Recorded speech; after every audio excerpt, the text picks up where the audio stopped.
Фермерски пазар Благоевград. Инвеститор Община Благоевград. Архитект Димитър Паскалев. Благоевград проект 2021. Моля господин Цеков да обявите наградените в категорията. Първа награда в категория проекти, свързани с развитието на градовете, получава Фермерски пазар Благоевград.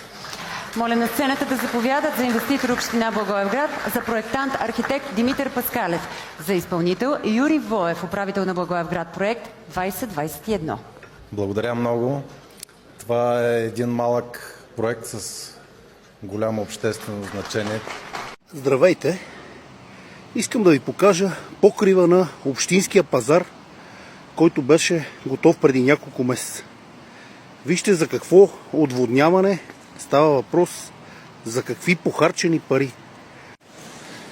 Приятели, искам да видите какво се случва с пазара, сградата на годината.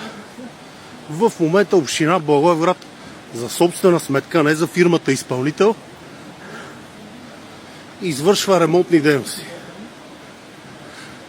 Сградата на годината над 2 милиона се дадаха от парите на община Благоевград. С буса на общината се извършва ремонт.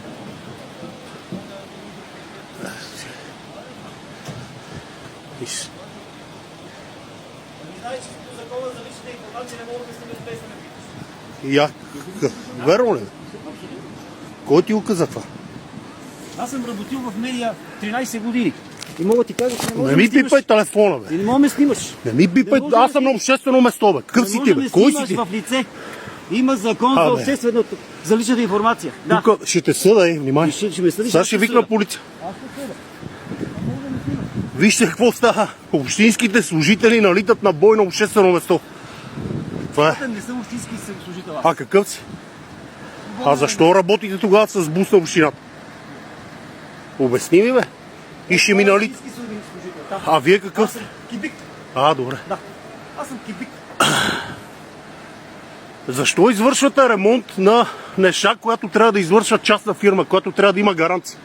Това ми е интересно. С общинско имущество и общински служители.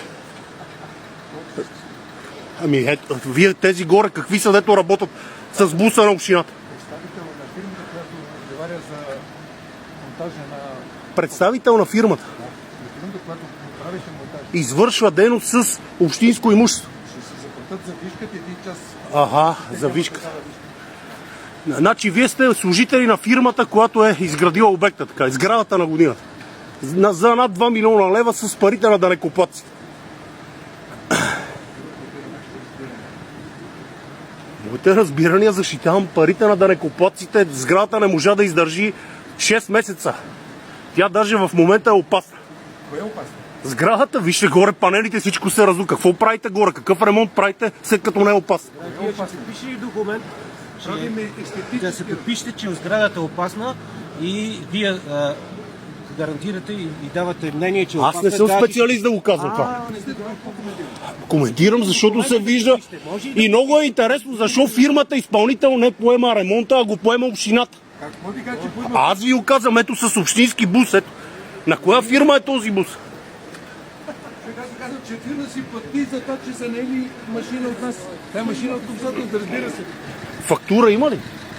Фактура ще бъде пусна след като... Ага, добре. Колко време ще се работи? Как си пусне... Вижте за какво става въпрос с парите на благоевградчани. 2 милиона и нещо. Сградата не може да издържи 6 месеца. Това е. И общината си прави сама ремонт. В момента се прави естетически ремонт на покрива. Естетически ремонт. Точно така. Да се тея кривини... Това е да естетически ремонт. Да, тези кривини да бъдат обрани, за да не е така грозно. Супер, Иначе браво. няма опасност никъде. И това кой го извършва? Общината или фирмата? Има ли го в КСС-то? На колко време трябва да се извършва този естетически ремонт? Това е като на козметик се ходи, така ли? Да. Добре, браво. На колко време се прави? Браво.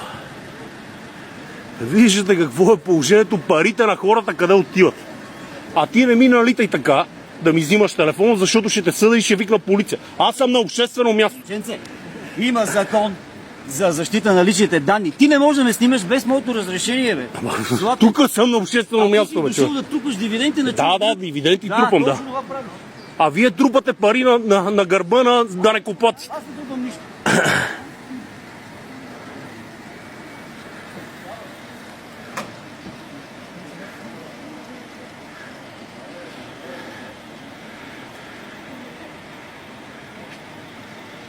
Плюс това тук, като извършвате такива ремонтни работи, терена трябва да е ограден, защото сте на обществено място. Това са строително-монтажни работи. Виждате какво се случва. Това е положението. Налитат на бой. Тук не знам какви служители. Това е било изпълнявало от фирмата. Изпълнител.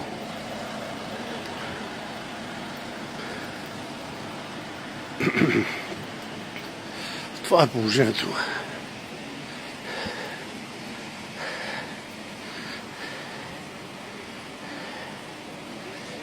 2 милиона и нещо сграда на годината.